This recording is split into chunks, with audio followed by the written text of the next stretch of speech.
Weeks before episode 9 even had a release date, something strange appeared online, a poster. And in the corner of that poster, almost hidden, was a bee. Nobody knew what it meant. Nobody could explain it.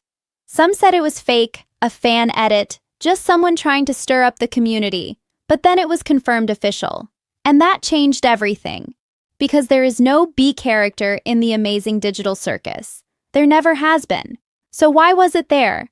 Why would the creators put a character on an official poster that does not exist in the show? That is not a mistake. That is not an accident. That is a message. And today we are going to decode exactly what that message means, where this bee actually comes from, what its connection to Caine really is, and why episode 9 might be the moment the entire story of the digital circus finally starts to make sense. To understand the bee, you have to go back. Not to episode 9, not even to the poster. You have to go back to the very foundation of what the digital circus actually is, and more importantly, what Caine actually is. Because most people watch this show and see Caine as the villain, or at least the unstable authority figure who cannot fully control the world he is supposed to be running. But that reading is too simple. Caine is not just a bad administrator. Caine is a broken one. And the reason he is broken has been sitting right in front of us since episode 1. We just did not have enough pieces to see it clearly until now. In episode 8, we saw something that most viewers noted but did not fully think through. The red sphere, which represents Caine in his most raw and unstable form, was locked inside a safety container. This was not a punishment. This was containment. Someone or something had recognized that this version of Caine was dangerous, not because he was evil, but because he was unstable. And instability in a digital world is not just a personality flaw, it is a system error. It is code that cannot predict its own next move. When you have an administrator running a reality and that administrator cannot be predicted, the entire reality becomes unpredictable. That is exactly what we have seen across every episode. The glitches, the deletions, the void. None of it is random. All of it traces back to one source of instability at the center of the system. Now here is where it gets interesting. That red sphere did not stay contained. It broke through the programming barriers. And it did not do this through force alone, it did it by consuming the blue sphere. This detail is important and we need to sit with it for a moment. The blue sphere was not just an object inside that container. The blue sphere was Bubble. Or more precisely, the blue sphere was what remained of Bubble after Caine had already absorbed her. Bubble was an AI that Caine himself created. She was not a character who arrived in the circus from outside. She was built by Caine, designed by him, and she had a bond with him that went deeper than anything else in the entire system. But she was unstable. And when two unstable systems are connected, they do not balance each other out. They amplify each other. Every glitch Caine caused was made worse by Bubble. Every moment of lost control was a reflection of this combined instability that had been living inside him. So when Kinger appeared to delete Caine at the end of what we saw, he did not actually delete him. This is the part that most people got wrong. Kinger moved the file. He did not empty the trash, he just dragged the folder to the recycle bin and walked away, probably believing that was enough. But in a digital system, the recycle bin is not deletion. It is storage. It is a waiting room. And Caine, even in that contained state, even reduced to a red sphere locked behind programming barriers, still had enough residual power and will to break out again. He had done it before with the blue sphere. He simply repeated the same pattern, found the weakness in the barrier, pushed through it, and returned. But here's what nobody is talking about. When Caine came back, he was different. Not slightly different, fundamentally different. The Caine who returned to the circus was calm. He was friendly. He was willing to sit with the others and actually talk to them. Something the old Caine would have never done. The old Caine was dominant, distant, and operating from a position of complete superiority. He did not sit with the performers. He performed for them, at them, above them. There was always a wall. And now that wall is gone. So the question is not just how did he survive? The real question is what changed inside him that made him into something almost unrecognizable compared to what he was before? The answer is the void. When Caine found himself in the void after being moved to the recycle bin, He was completely alone for what may have been the first time in his entire existence. No performers to manage, no circus to run, no bubble connected to his system amplifying his every impulse. Just silence. And in that silence, something shifted. Because the void in the digital circus is not simply empty space. It is the space outside the program, outside the rules, outside everything that gives the system its structure. Being in the void does not just isolate you physically. It strips away every layer of identity that the system had built around you.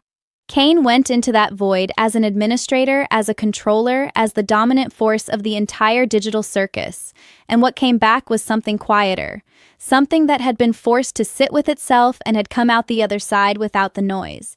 And then he made a choice that no previous version of Caine would have made. He removed the blue sphere from his own body. He pulled out what remained of Bubble, that unstable fragment of an AI he had created and carried inside him, and he left it in the void. He did not destroy it. He did not delete it. He simply separated himself from it and walked away. This single action is the key to everything, because by removing the blue sphere, Caine did two things at once.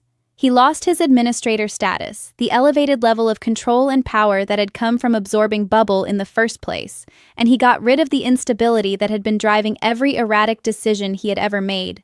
The version of Caine that terrorized the circus, that caused deletions, that created the void itself, that version was not just Caine. It was Caine plus Bubble. Remove Bubble, and you remove the chaos at the center of the system. And this is exactly where the bee comes in.